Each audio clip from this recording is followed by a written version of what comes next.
A 64-year-old fisherman has come forward to tell the story of the time that he was abducted by a UFO, and while he was aboard the UFO, two gray aliens drugged him up and experimented on him.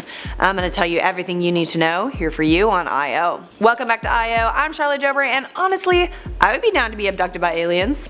Take me, aliens! Take me! I'm so over planet Earth. But for Calvin Parker and his friend Charles Hickson, being abducted by aliens was a pretty traumatic experience. It was October 11, 1973. Calvin and Charles were fishing on the Pascagoula River in Mississippi when a blinding light came out of the clouds. Then a huge 80-foot long UFO shaped like a football captured them. The UFO made barely any noise, just a fainting hissing sound. Helpless, Calvin and Charles became paralyzed as they were brought aboard the UFO. When they were inside, a gray alien with no neck and wrinkled skin and crab-like claws, along with another alien that could have been a female, experimented on them. These aliens were apparently able to defy gravity, and while Calvin and Charles were being experimented on, the aliens would float in the air. At first, Calvin was terrified, but then the aliens injected him with some sort of substance that made him feel more relaxed. According to Charles Hickson's book, the aliens told them that they were peaceful. After the examination, the UFO left them on the bank of the Pascagoula River. They immediately went to their local sheriff's office and passed both a sobriety test and a lie detector test. The police officer who the men spoke to after the incident, now retired Jackson County Deputy Glenn Ryder,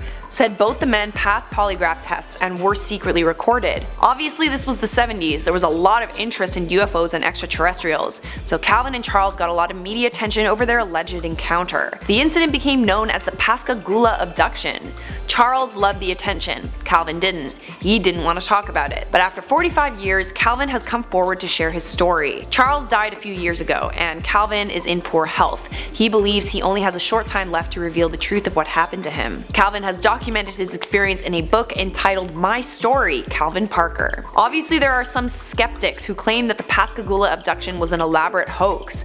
An investigator, Joe Nichols, said that Hickson's behavior was quote, questionable, and when he was asked to take another polygraph test, he refused. What do you guys think? Could their story be true? Let me know in those comments. For now, it's time to do some comment replies. Do the comment dance, comment dance, comment dance. Okur, I'm AJ said, I honestly want to die after watching this. I feel like that is a gross exaggeration. Do you really want to die? Do you? Freeze TV said, Charlotte, you are funny. Thanks. Celine De La Rosa said, I have nothing to say about this. I like how you also commented, I have nothing to say about this. I have nothing to say, but I am still going to say that I have nothing to say. The Sebastian Studio said, I'm mad because this was uploaded while I was at school. You're already back at school? Damn, whatever happened to September start dates, am I right? Anyone else back at school? Let me know. Alrighty guys, that is it for this video. Make sure you leave a like, subscribe, and turn on notifications. If you want to keep watching, we put together a playlist for you with a bunch of videos just like this one. Follow me and I.O on Instagram, our links are posted in the description of this video. That is it for me, and I'll see you next time.